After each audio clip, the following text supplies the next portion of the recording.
throw away for obvious reasons. Please don't put this on YouTube or BuzzFeed or whatever. This is mine and my children's life, and I would like them to not see this on a Minecraft video. Anyway, long story incoming, I'm trying to describe this as objectively as possible. About a year back, my husband, Jack, 39 male, and I, 36 female, got separated with plans to divorce. Long story short, don't leave your phone on and open with the nudes you just received while you go jerk off in the bathroom. I confronted him. He basically admitted to cheating, though it was a one-time thing. In hindsight, I probably wanted to believe that. We had a huge argument and he agreed to go to his parents' place for a few days while I tried to figure out what the hell to do with myself. That sinking feeling that everything is going down the drain, or lives together all of those years' memories are kids. It was without a doubt the worst time in my life, and I was so angry. Jack was super apologetic and begged me to go straight to divorce, that it was a misstep and we could work it out. I really wanted that to be true, so we went to therapy to try to talk it out. All the way he was saying that he would do anything to make it right, I just had to name it. But in the end, I just couldn't see how I could trust him again, so we agreed to separation. Jack moved out, and all in all it was rather civil. We thankfully had an apartment that I could manage rent for on my own, and he was agreeing to everything I wanted done in a certain way. The only issue was our kids. I'm not going into details about them, but they are in the age range 10 to 13 years old, 2 girls. Jack was living on a friend's couch and couldn't have the kids there for sleeping over. So the first about 6 months he would pick them up after breakfast on the weekend and drop them off after dinner the same day. I want to stress that I never held the kids from him. He is a loving dad who cares greatly for them, and we were in agreement that it was more important for him to save on rent and find something permanent, even if it meant seeing the kids less in the beginning.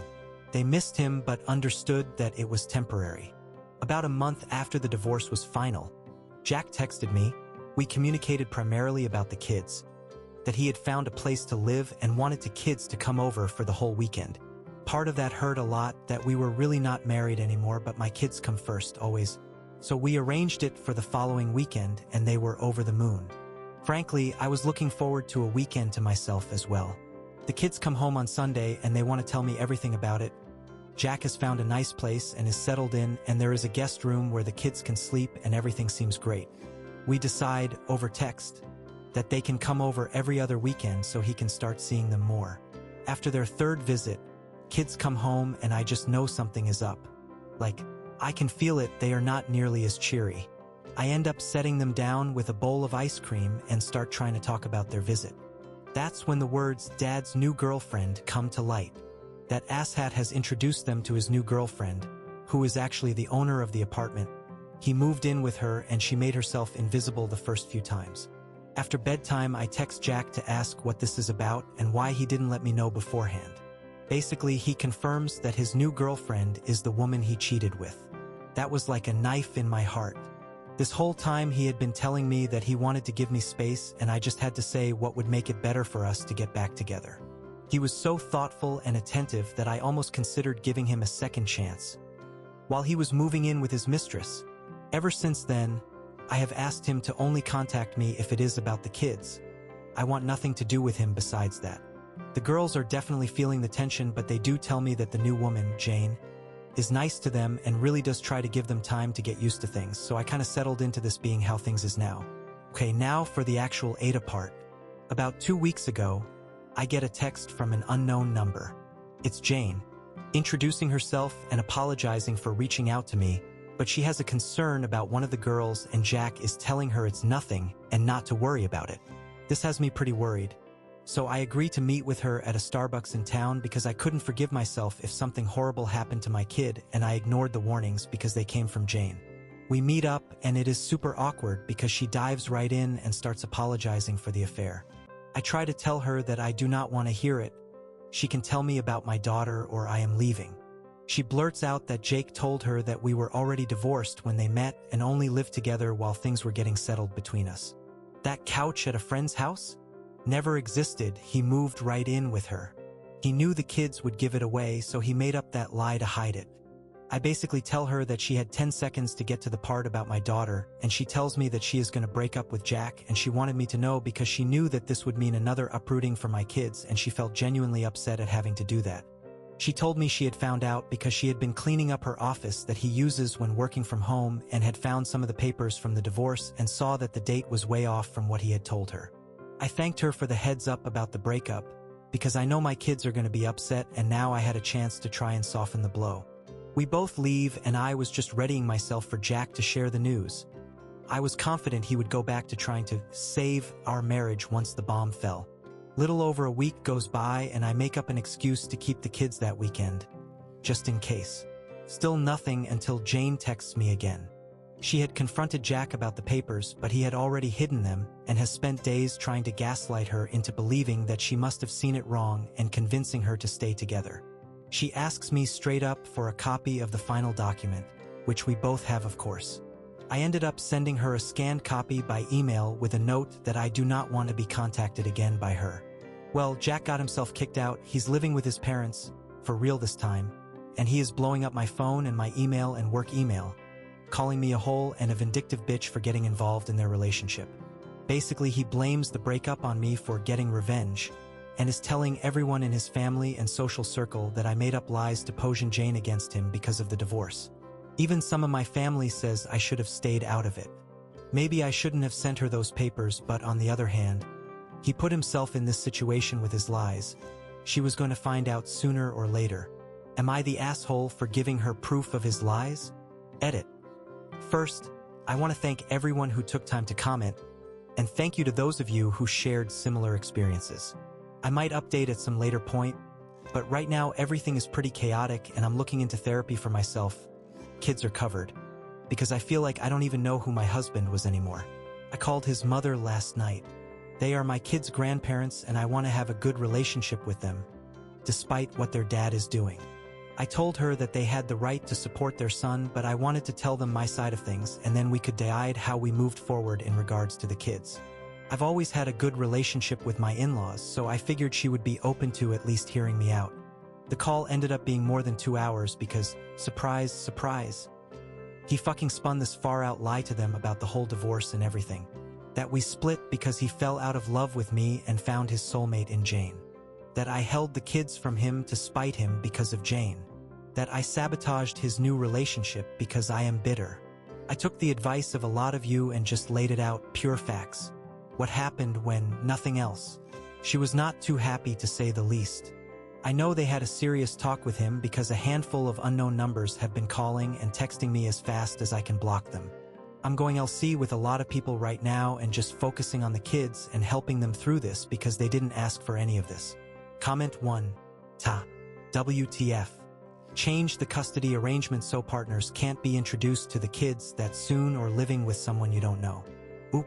I definitely see in hindsight that I was naive, but while we were going through the proctings, he literally said yes to everything. We had a lawyer help us with the official paperwork and so on, but everything else was mutual agreement. He didn't fight paying child support or for the apartment or my conditions about the girls. It was just easier, and honestly I didn't want to make it a fight just because. Our lawyer even said that it was uplifting to see people being able to split in a civil way for once. That came back to bite me in the ass. I see that now. I have already reached out to the lawyer to get drafted up everything in writing. That goodwill is gone. He can sign it or I can sue him to hell. Comment 2. NTA. Although you were unnecessarily harsh with her after finding out he lied to her the whole time. She is also a victim here and she could be helping you with the lies he's now spreading about you, if you hadn't so thoroughly burned that bridge. My ex also cheated on me, so I know that feeling of your heart being ripped out of your chest and wanting to claw her eyes out. But that's only when they know they are actively in an affair. She had no clue and was only trying to help your kids. On top of dumping him for turning her into a mistress without her knowledge/consent. You kinda spit in the face of her kindness. Don't contact me again. Oop. I've been reading your comment a few times now because it hits kinda hard. I'll admit, maybe I was too hard.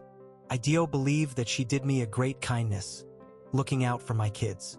In the situation, however, I just had this voice inside of me screaming to get out because I felt like I was going to throw up if I stayed another second.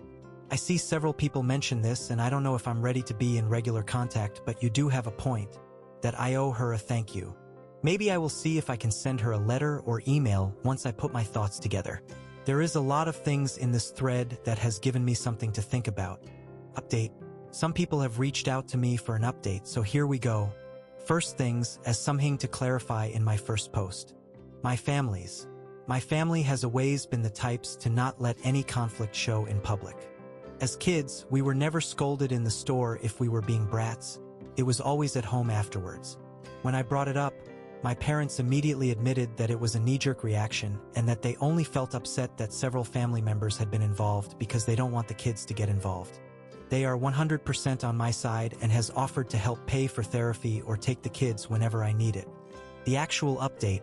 I made an edit to my last post because I spoke to my former in-laws with the intent to reach some sort of agreement that would shield the kids from the drama. Turns out that Jack has spent a year telling his parents and other family that I was making his life hell because he confessed that he fell out of love with me. As far as they knew, he wanted to give us a chance. Hence why we went to therapy, but he just did not have feelings for me because he met his soulmate in Jane. And I was bitter and refused to let him have the kids for more than a day until recently.